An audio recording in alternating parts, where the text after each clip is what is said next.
Hey everyone, it's Strange Michael. I hope you're doing well today. Yesterday, before work, I watched Hellraiser 2022, the reboot, not a remake. I thought it was a remake for a long time. David Bruckner, the director who had worked on things like VHS, The Night House, which I haven't seen The Night House yet. Very talented guy. Really like his work from what I've seen of it. I was really looking forward to this movie. He had announced, hey, it's a reboot, not a remake, and people were kind of sighing in relief, like myself. And the film came out yesterday on Hulu, and I watched it before work, like I said. And as you guys know, many of you might know, if you're watching this video, it's probably because I did a review for all of the Hellraiser movies over the last couple of weeks, and they're all done. And now here is the final one. And after this video, just so you know too, just in case you forgot on the previous reviews or you happen to be new, I plan on ranking all of the movies in my next video. Probably gonna have to wait till later today to have the time to record that. I'm about to go meet some people, particularly my mom and my grandfather. Anyway, Hellraiser 2022 has been dipped in controversy. It's been kind of a thing that no one really knew what to think of it, what really to make of it. Pretty much every film for the last 6 movies since 2000, with Hellraiser Inferno, my personal favorite of the franchise. I'm not really a big Hellraiser fan, as you can probably tell with that Inferno comment. I was curious what was going to happen here, but I had all the confidence in the world in David Bruckner. And this is the thing. I feel like I'm the only person on the entire planet who didn't like this movie, who thinks it's just generic. It's not that it's a bad movie, it's just extremely generic. And it has its moments of well-doneness, but a lot of it is just fine. A lot of it's just fine. Even the controversial stuff, which I'll get to, is just fine. You know, this is a spoiler-free review in case you didn't know. Essentially, what is Hellraiser 2022, the reboot, about? Well, basically, I have a young girl named Riley who is a drug addict, and she's kind of not really trying to get better. She's just kind of a scummy character. She's kind of a kid that just takes things for granted. Mainly her brother. He and his boyfriend have an apartment or whatever, and she just kind of uses him. You know, she does her drugs, she sleeps around with this one guy literally in the next room while those people are in there cooking dinner. How could you not possibly hear your brother cooking dinner? How? She's just kind of an awful person. Just really an awful person. Now, I don't have a problem with this, mainly because the Hellraiser franchise, typically, and even my favorite Hellraiser, Inferno, focuses around, each movie a lot of the time, focuses around a really awful person. With the exception of Kirsty and, what is that girl's name from Hellbound, Hellraiser 2? I can't remember. Tiffany, I think, with the blonde hair? I don't know. I had my major issues with this film just because it's so slow. You know, we get a prologue about a guy at a party, and there's a guy that's obsessed with the puzzle box who has this guy solve the puzzle box, and the puzzle box eventually makes its way into Riley's hands because of a crime she and the boyfriend that she was sleeping around with decide that they're going to commit, where they steal it from a kind of a storage building thing that's kind of abandoned. This particular pickup in a small safe hasn't been taken, and it happens to have the puzzle box inside of it. So this puzzle box, apparently what we're kind of doing with the lore, and I thought it was kind of a cool twist, but kind of unfair. It's kind of lore breaking, if you will. Just because this is a reboot, it's kind of like Silent Hill Shattered Memories for the Wii and the PS2 if you played that back in the day. Just because it's a reimagining doesn't mean it's Silent Hill, or in this case, Hellraiser. The puzzle box, every time it gets solved into a new configuration, of course, it becomes an actual puzzle, which was kind of cool. That we had the puzzle box be a puzzle for the first time, really, and not just somebody putting their thumb on a circle and spinning it around. That was kind of nice. I liked that. That was an improvement on these films already. Props to David Bruckner on that. Essentially, every time that it gets solved as a new configuration, the Lament Configuration will shoot out a blade or something, and you're supposed to either stab somebody else, cut them, whatever, and it's considered a blood sacrifice, and the blood actually seeps into the puzzle box. Kind of a cool concept. We saw a little bit of that in the trailer. There's not really a spoiler within me telling you that. All of that stuff was kind of cool. And of course, we eventually start to summon the Cenobites, which are demonic entities who are disfigured and whatever. And Riley gets sucked into a whole world of craziness when her brother is the first person to go missing when he comes and finds her when she's relapsing on some drugs out at a small park type of thing. Let me tell you this. That's really all the character stuff I want to tell you. It's kind of a mystery, intrigue movie. Even though we kind of know what's going on, there's that thought of, I wonder if the puzzle box and the blades have some kind of chemical on the blades that are causing people to hallucinate throughout this film. And it's a cool thing to kind of bat around in your head as you watch it. David Bruckner plays with that sometimes, not too deeply. And this whole theme about the drug addiction thing could have been utilized better. I think, personally, that Evil Dead 2013, the remake they did of that franchise, I think that film handles it way better than this movie. Almost 10 years ago, as a matter of fact. I'll say this as well. Evil Dead 2013 was a scarier movie than this is in pretty much every possibility. Evil Dead 2013 had better gore than pretty much everything in this film had. Almost everything that people were saying about this movie is for total weenies, and I mean that. The most bland, not really a horror obsessor like myself is going to watch this for whatever reason. Every MCU type of person, they're going to watch this and think it's extremely effective. And I'm going to tell you right now, I'm kind of disappointed, as you can tell from my general tone of the movie. It's not a bad movie, let me reinforce that. I have really no issues. The controversial stuff, I'll get to in a moment, but I really think this is a really big mess of a movie. Now, mind you, just so you know, also for a background thing for me, I really don't love, but I like the Hellbound Heart book from Clive Barker. And this is literally the defense that every single idiot on the planet who clearly have not read that book, or clearly have not read that book recently, or know anything about the Hellraiser franchise or series of books, which I'll get to that in a moment as well, you will hear every single person try to bring whatever they think it is to the table when it comes to the big controversy about having a female Pinhead. I think it's embarrassing, mainly because you see the same idiots, and I mean this, if you're one of those people, you need to really think about what you say in my comment section, because I know more about Hellraiser than a lot of people. Hellraiser, people constantly reference the Hellbound Heart, the original book from Clive Barker, and they try to say, oh, well, Pinhead was a female. Let me tell you a little story. It says that the voice is like a little girl, right? However, it's not even about that. Clive Barker directed the adaptation of the Hellbound Heart, right? He made Doug Bradley Pinhead back in the day. And I think Doug Bradley is still, even after this movie, he is still the Pinhead. Now, I think Jamie Clayton does a decent job as Pinhead. I think that Jamie Clayton might be the best that we've had in years, because we've had two other guys play Pinhead. We've had, in Revelations, we had the first recasting, then we had Judgment. And I'll be honest with you, I think Judgment's a better film than this, even though I like Pinhead better here than I did there. Let me see. Where was I going with my point? Clive Barker, for anybody else who needs more proof to make this more frustrating, Clive Barker wrote a sequel almost 30 years later. I just reviewed it on my Mr. Wildboy94 channel about 3 weeks ago or so, maybe 4 weeks ago.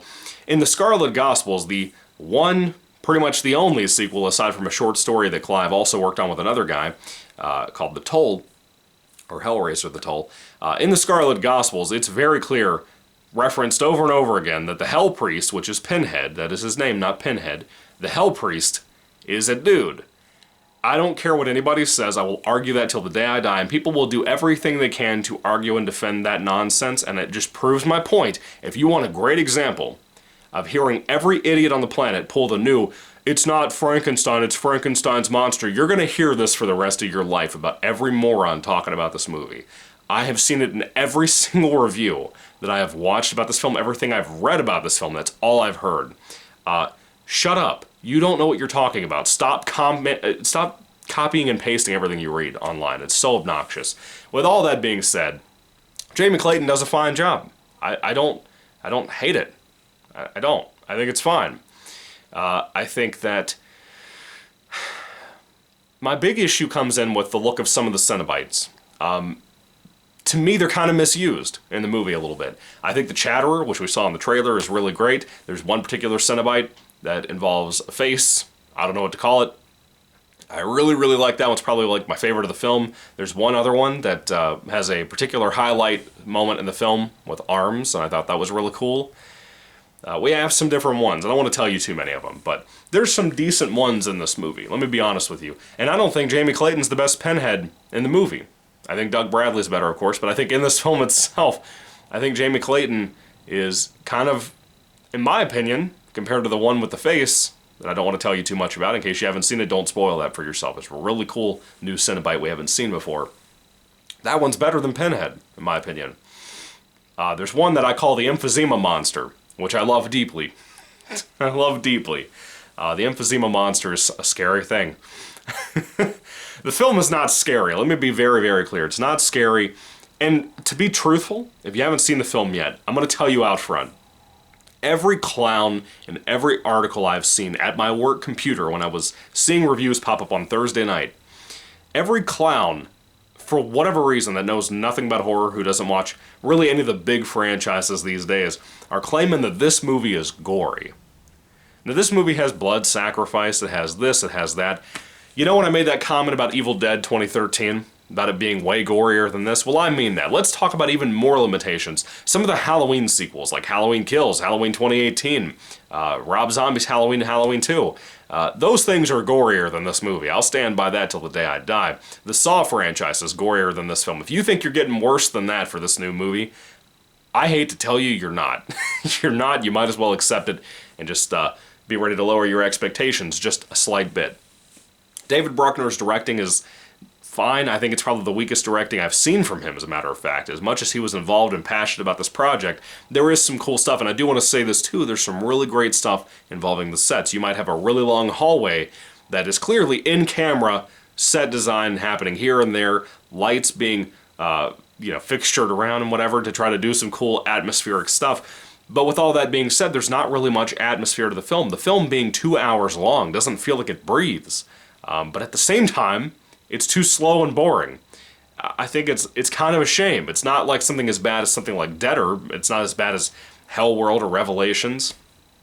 But again, Judgment is a shorter film, and I think it gets a lot more done for the lore, for the fans, for the franchise, for everything, even down to Pinhead.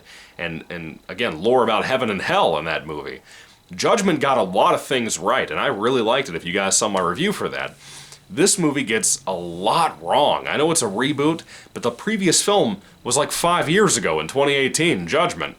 It ain't been that long. I know we're trying to ignore all of those and just act like they don't really matter, even though David Bruckner kind of wants to honor them and wants you to go check out those as well because you like this one, if you like this one.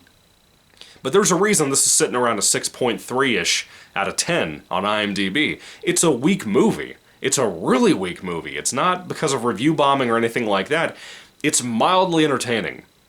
Even with how well made some parts of it are, it's just mildly entertaining. The acting is good. The casting of all of these kids and characters are good. The favorite character of mine is Riley's brother. I like him the most. I think he's a good, responsible guy. I keep seeing morons online telling me he's brutal, he's mean. No, he's not. He's about the only person in this film, aside from his boyfriend, that are actually responsible people. And that's frustrating. You can't really like almost anybody in the film, and Riley being your main character is extremely unlikable. Again, I don't have a problem with that because the Hellraiser franchise typically does that, but you'd think for the reboot to try to make everybody connect to it, you'd think we'd do something different. I guess we're not going to.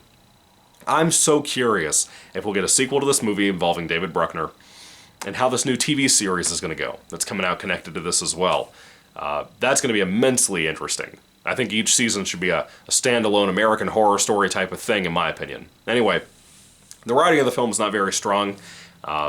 There's not really any kind of levity or humor here, which is fine. It's supposed to be a gothic horror story. But there's stuff involving a mansion in this movie that I think is some of the goofiest shit I've ever seen in a Hellraiser film. I think it's embarrassing, frankly. I think the Cenobites' portrayal, not with the acting, but with this particular mansion stuff, it's embarrassing. It almost limits what the Cenobites can do, and I think that's dumb. Let's see. The look of the film, again, very nice. I like the kind of bluish tint to it. It looks very nice. This is the big thing. There is a lot of practical effects in the film, and they look fantastic. They're as good as the original Hellbound and Hellraiser 1. They're fantastic. They look really, really good. Sorry, I'm scratching my arm. That's why I put a pose up.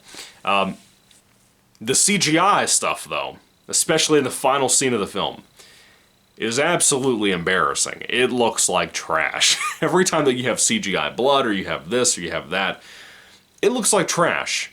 The practical effects look so good, and you can see the full-fledged difference between that and when you have massive CGI in the movie. And it's a shame, man. And again, it all just culminated into a massive disappointment to me. And then we have the final good thing about the film. The music is basically the original theme song for the original few Hellraiser films, the operatic feel to it. This movie doesn't feel so soap opera-esque like the original two do, and I'm kind of glad about that, but it also doesn't maintain that fantasy feel of those first two either. It respects those first two a lot, but it doesn't feel like those movies, and I don't really care about whether it feels or not. I just want a good, entertaining movie. I didn't really get that. But the music itself, it tries to build atmosphere, but there's really no tension. There's really nothing like that in my opinion. It's just a very predictable, and there's some real big twists that I promise you'll be able to predict, and some that are so dumb you'll never predict. I don't have words for how bummed I am about Hellraiser 2022. I was really looking forward to this, and before I give my rating, I do want to tell you, I had a good time filming a thing called a first-timer video, and that's something I kind of did a while back, and I stopped doing it. I deleted the videos and whatever. I have the videos, but I filmed that for this. Basically, I did kind of like Emma Prevost's YouTube channel, where I would watch it, I would record myself watching the entire film, and I would, every once in a while, interject every few minutes with a little screen thing saying, hey, 2 minutes later, 3 minutes later. I'd pop up with a new comment about whatever just happened to the film. And frankly, I wasn't sure if I wanted to just put up this video or put up that video, and only that video, but I kind of want to do both. So I'll probably put up one of both. One video I have before that of a first-timer video for the Halloween 5 documentary. But I think I'm going to upload the one for Hellraiser 2022 as well, because I think it'd be fun. I think it'd be something different. This channel's kind of getting dried out, I think, a little bit. I don't know. Let me know down in the comment section what you think about all that. Are you going to watch it if I put it up? This is the real question I have about the first-timer video. Anyway, when it comes to Hellraiser 2022, if I had to rate this thing on a 5-star basis, I'd give it like a 3 out of 5 stars. It's a weak movie. It's a really weak film compared to some of my favorites in the Hellraiser franchise, like, again, like Judgment, like Inferno, which is my personal favorite, like even something above average like Hellseeker. I think this is just right in that, underneath that ballpark. I kind of don't, I don't really know if I like this or if I like the first two Hellraisers more. As you guys know, I'm not a big fan of those two if you've seen those reviews. They're okay. A lot of big Hellraiser fans are massive fans of those two. I've never been into them that much. I respect them. I kind of admire them to an extent, but they're not for me. They're just not. Just like I'm not a big fan of Lord of the Rings, for example. But Hellraiser 2022 is a massive disappointment. I can't believe what we got with this boring-ass movie. So, let me know down in the comment section down below what you think about it. I can't be the only person who didn't like this movie. I stand by that. Again, not a bad movie, but weak. Real weak. And it's a shame. All that controversy put to nothing, which I guess just kind of makes people like myself wonder, was there really a controversy to begin with, or was it just deliberate to try to save this movie with the wrong audience, I think. I don't know. I don't know. But anyway, put your thoughts and comments down below, guys. Thank you for watching. God bless you. Happy Halloween, and goodbye.